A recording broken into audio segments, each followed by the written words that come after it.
మారిపోవే ఈ క్షణం స్వయం వరం ఇవాళ సంబరం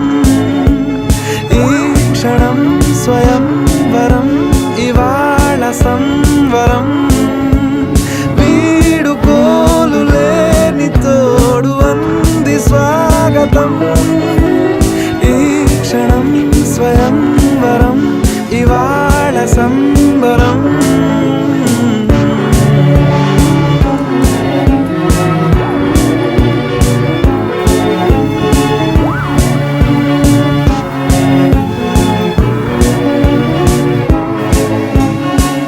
ఇవాళ నింగిలోని తార తళుక్కు మంది ఎదురుగారా వయస్సు తీరికుండదారా హాయ్ హాయ్ హాయ్ సొగస్సు పంచు